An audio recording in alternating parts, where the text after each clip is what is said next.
Panic buying, kelangkaan, dan munculnya penimbunan minyak goreng akhir-akhir ini tentunya menjadi tambahan permasalahan di masyarakat, terutama ibu-ibu di masa pandemi ini. Goreng masih menjadi barang langka. Stok minyak goreng di supermarket dan warung masih kosong dan tidak bisa diprediksi sampai kapan kondisi seperti ini akan terjadi. Di Bau-Bau, Sulawesi Tenggara, puluhan ibu-ibu berebut minyak goreng di sebuah pusat perbelanjaan. Sementara di Semarang, antrian panjang terjadi saat operasi pasar digelar Kementerian Perdagangan dan Disperindak Jateng.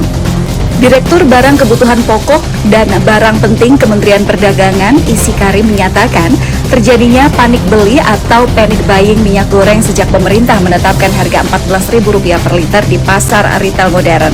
Serbuan pembelian tersebut tidak sebanding dengan kapasitas minyak goreng yang tersedia di minimarket dan akhirnya stok minimarket sering langsung ludes ketika barang datang dari gudang. Hingga sekarang, pemerataan penyediaan stok minyak goreng masih terus terjadi. Beberapa wilayah masih mengalami kelangkaan minyak goreng.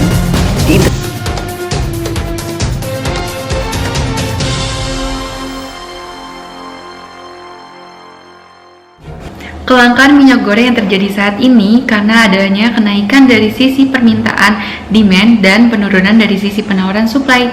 Beberapa faktor yang menjadi penyebab kelangkaan minyak goreng, yang pertama adalah naiknya harga minyak nabati.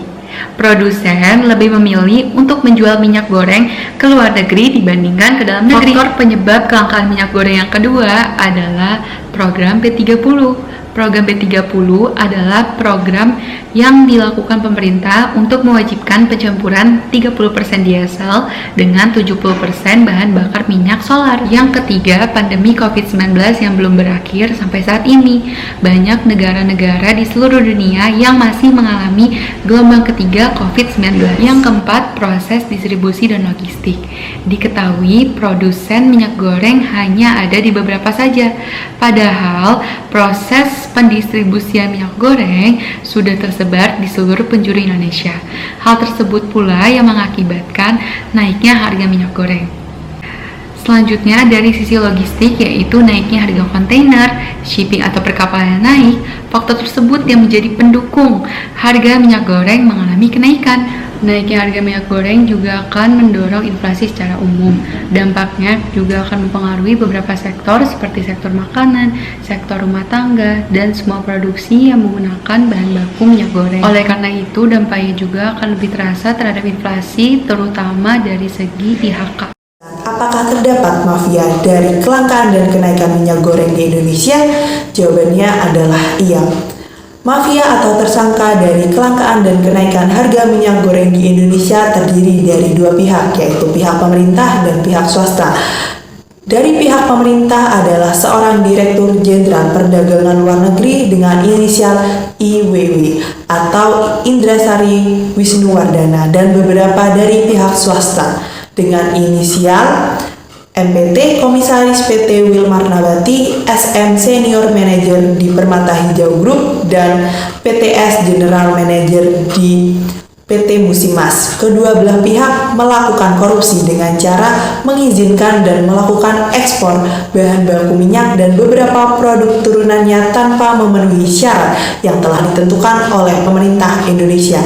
Hal ini dilatar belakangi karena kecenderungan harga minyak goreng di luar negeri yang meningkat dan semakin mahal karena dampak dari politik luar negeri. Oleh sebab itu, mereka berusaha untuk mencari keuntungan sebesar-besarnya dalam melakukan ekspor ini. Ini saya akan menjelaskan akibat dari kelangkaan minyak goreng yang terjadi di Indonesia. Krisis kelangkaan minyak goreng yang terjadi di Indonesia dirasakan oleh hampir seluruh kalangan masyarakat Indonesia. Namun, kalangan kelas menengah ke bawahlah yang lebih terkena dampak dari krisis langkanya minyak goreng. Krisis ini bermula dari lonjakan harga minyak goreng yang tinggi hingga kemudian pemerintah memberikan subsidi kepada masyarakat, yaitu minyak goreng dengan satu harga Rp14.000 per liter dan Rp28.000 per 2 liternya. Namun subsidi yang diberikan oleh pemerintah tidak juga berujung efektif dalam menangani lonjakan harga minyak goreng, karena hal tersebut justru membuat minyak goreng menjadi langka. Masyarakat kelas menengah ke bawah mendominasi konsumsi minyak goreng nasional. Akibatnya adalah masyarakat di sejumlah daerah harus mengantri di sejumlah toko demi mendapatkan minyak goreng. Kerugian juga dialami oleh pedagang makanan dan gorengan karena minyak goreng yang menjadi bahan utama pada dagangan mereka mengalami kenaikan harga hingga kelangkaan barang. Hal tersebut mengakibatkan sejumlah pedagang harus menaikkan harga dagangan mereka atau memilih untuk berhenti berjualan hingga harga minyak goreng kembali normal. Dalam menyikapi kelangkaan dan kenaikan harga minyak goreng yang kini tengah terjadi di masyarakat, akhirnya beberapa langkah pun diambil oleh Kementerian Perdagangan untuk mulai memberlakukan kewajiban pemenuhan dalam negeri atau DMO, penetapan kewajiban dalam negeri atau DPO, menetapkan harga eceran tertinggi pada setiap jenis minyak goreng, bahkan menggelontorkan sejumlah triliunan rupiah untuk menstabilkan dan menjamin ketersediaan minyak goreng di masyarakat. Akan tetapi, diterapkannya kebijakan tersebut nyatanya gagal membuahkan hasil. Sehingga memaksa Presiden untuk turun tangan dalam menetapkan kebijakan dengan menaikkan pajak ekspor minyak goreng, merelaksasi kebijakan biodiesel yang semula menjadi 30%, kini dapat dirubah menjadi 20%. Bahkan apabila permasalahan ini terus berlanjut, dapat diturunkan menjadi 15%.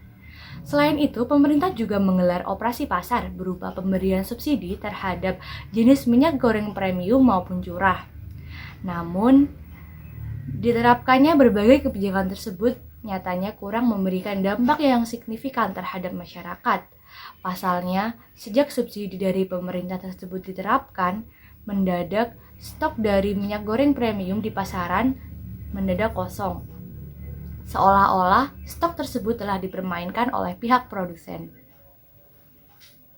Maka pada saat ini pemerintah Indonesia telah melepaskan minyak goreng kemasan premium dari kebijakan HET untuk diserahkan mengikuti mekanisme pasar.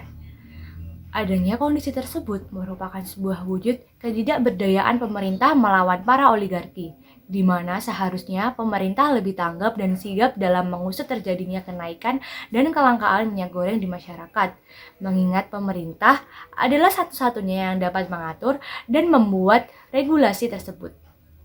Walaupun pada akhir-akhir ini Kejaksaan Agung telah menetapkan seorang tersangka, namun penangkapan dan penindakan terhadap kasus ini cenderung lamban karena cukup memerlukan waktu yang lama.